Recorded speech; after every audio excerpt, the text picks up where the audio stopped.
Hello everybody, I'm your host Rafa. Welcome back to JRE in a nutshell. This week we have 3 amazing interviews, one fully dedicated to psychedelics, really interesting if you like the subject. If you do like it, man, it's gonna be a trip. This lady likes LSD the most. This is what she's most knowledgeable on.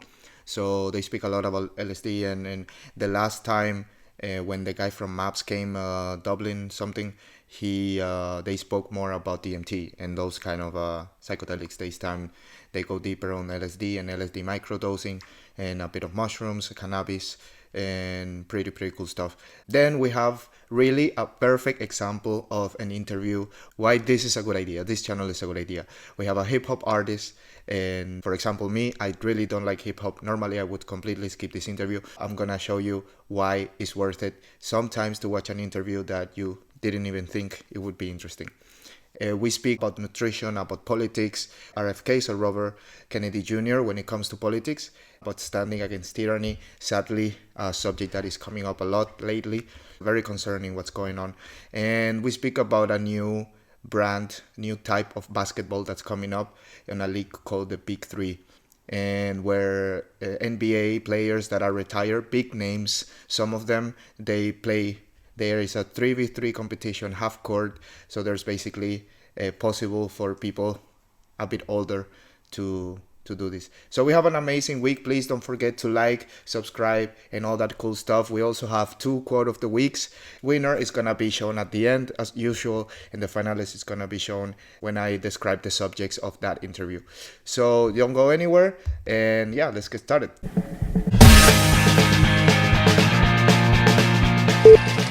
First, let's start with the interview with Amanda Feilding.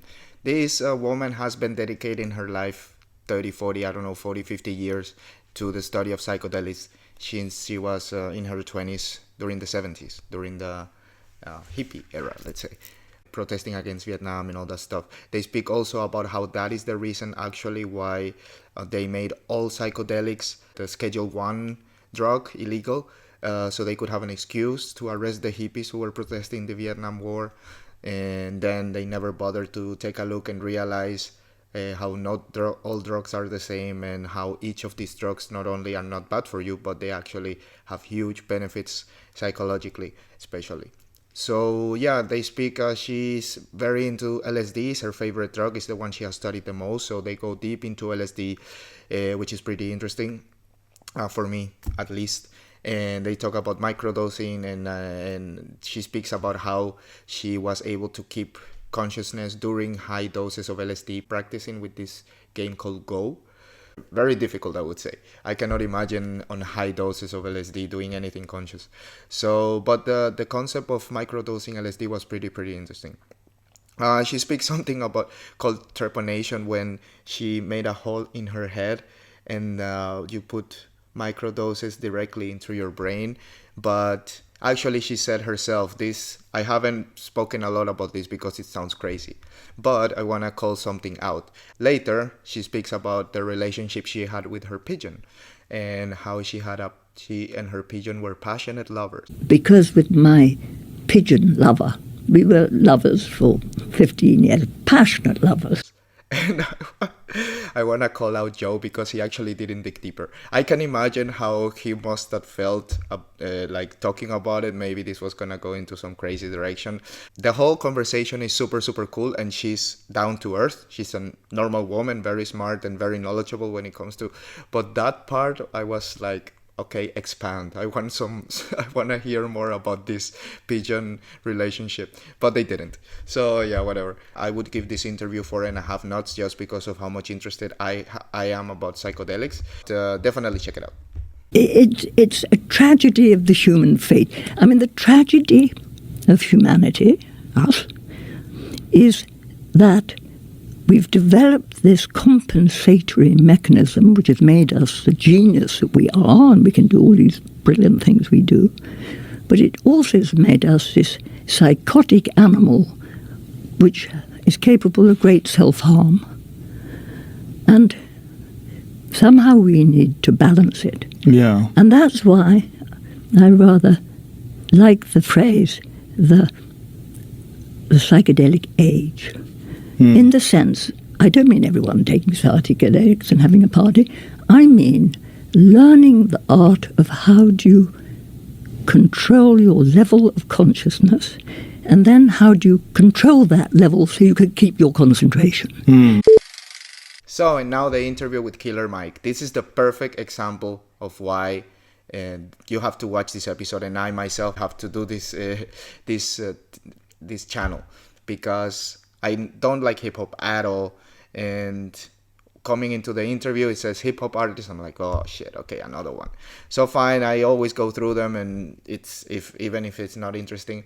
In this case, it started exactly like I was expecting, talking a lot about hip hop and stuff, but that lasted 10 minutes. After 10 minutes, it turned into the most interesting conversation ever, where they speak deeply about boxing, Michael Jordan, and all these kind of super sports legends, and they go on surviving and the preppers, these people that are ready for apocalyptic shit to hit the fan, and they go on politics deeply. They talk a lot about nutrition, but in a very, very interesting topics that I haven't heard normally.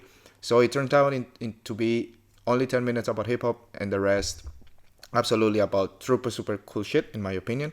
So if you do like hip hop, this is not for you, ironically, but if not, definitely check it out. Don't judge it. Don't think it's a hip hop interview, because it is not at all. You can only skip the first 10-12 minutes, and then it's gonna be an amazing conversation. So I would give this interview 4 nuts. Definitely check it out. So, and now let's go to the timestamps of this super cool interview with Ice Cube. I didn't judge the Ice Cube interview like I judged the one with Killer Mike, because I know Ice Cube does more stuff. He does movies, and I knew about this basketball league that he created. So I actually was excited with the Ice Cube interview, mostly about the basketball thing. And yeah, he created a league called the Big Three. And basically at the beginning they speak about Snoop Dogg and David Chappelle being some kind of exceptions, that they can smoke Snoop Dogg weed and Chappelle cigarettes anywhere they want, even at the White House apparently. And nobody gives a shit because there's Snoop Dogg and Dave Chappelle. So they do that for a couple minutes, and then they dive straight into the basketball league situation, where Ice Cube is having a lot of blocks from the NBA. Apparently the little bitches at the NBA don't want to share the power, so they are pushing channels not to publish the games or show the games, companies not to sponsor them. So it's really disgusting shit what's going on. And apparently they have Dr. J and other huge names playing for them, or at least being part of it. Players from the NBA that play after they retire. It's supposed to be something really cool, completely different, a 3-on-3 half court, has nothing to do with the 5-on-5 that the NBA plays, but apparently they're jealous as fuck. So yeah, that's super shitty. Stop being so selfish, you little bitch. They moved then to boxing, and they talk about Floyd, they talk about Mike Tyson, and other stuff. They talk about being wealthy and what that means for your family, your kids growing up with all this wealth and all these possibilities, that they need some kind of pressure also. And he speaks a lot about his own son, who is acting, who's doing himself in the show Straight Outta Compton, and apparently it's doing great, so good for him. Then they move to the past. NWA, the hip hop rap group that Ice Cube was part of, and all of that stuff. I didn't know that they created this censorship. If you grew up in the 90s and liked music and bought CDs, you had this little sticker that said parent exclusivity or whatever the fuck. I don't remember what it says, but some kind of tape that said exclusive content or explicit content or whatever. So that was because of NWA. So they speak about all of these things, and all of these other people who are also kind of wanting to be to curse on TV, and were always trying to be pushed and blocked, and these people stood to their ground, and now we have all these options thanks to them. So cool.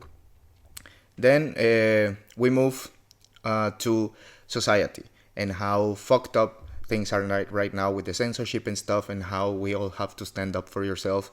And even if we cannot, we shouldn't feel guilty, but if we can, let's do it. And right now, this is the way that I have to do it. Trying, even if it's just with a grain of sand, to amplify the voice. Definitely listen to his interview and check this part out from this minute right here, because it's super, super enlightening and awakening, and yeah, it makes you get on your ass. And so we need to all to fight against this fucking tyranny. Yeah, this is a very extensive subject. They speak about vaccines, they speak about the Bud Light, the Dylan Mulvaney things, and transgender in sports. And then they move to Robert Kennedy Jr. politics, and he's now, the presidential candidate for the Democrat Party. So they speak about him, big Pharma, the fight he's been having all his life for the past 20 years with vaccines and Pharma, and they go more on control, censorship. And Ice Cube tell his story how he was himself censored when he released the song Call the Police, that they were saying you have to change it and stuff because this shows bad behavior against police officers and shit, and he was like, fuck off. So yeah, it's amazing. It's a cool interview. They go to his story then at the end, and hip-hop, a lot of hip-hop, but like in the past, they talk a bit this east side versus west side kind of fight that they have, that it ended with the death of Tupac and Biggie. So yeah, they speak a lot about that. And then they move to movies, and they end basically with all his experience in movies and what he likes more, how did that started and all that stuff. And yeah, at the very end, they talk about how to raise, that you should raise your kids properly, and raising kids and stuff like this for the future, because he says the world don't need any more assholes, so, which is fair. So yeah, amazing interview. I would give it 4.5 nuts. Definitely check it out. Super, super interesting guy, Ice Cube, super smart, hilariously funny. So yeah, definitely check out this interview, 4.5 nuts. So, and that is a wrap for another JRE in a nutshell. Thank you very much for listening to my episode. Please share, subscribe, like, and all that stuff that I always mention. And yeah, this is a very good proof how you cannot underestimate any interview that you will assume is gonna be shitty, but it turns out to be fucking amazing and interesting and full of value. So don't forget to stay until the end of the episode so you can watch the quote of the week. And I'm looking forward to seeing you next week. Peace. It's really time for us to really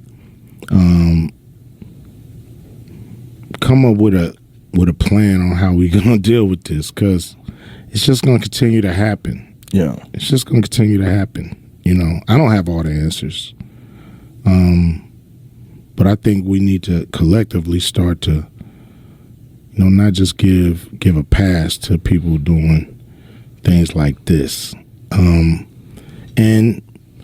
We got major outlets that's not delivering the right message to the people. Not delivering the right message. Basically steering them the way that, these super rich people want us to go. And it's not cool.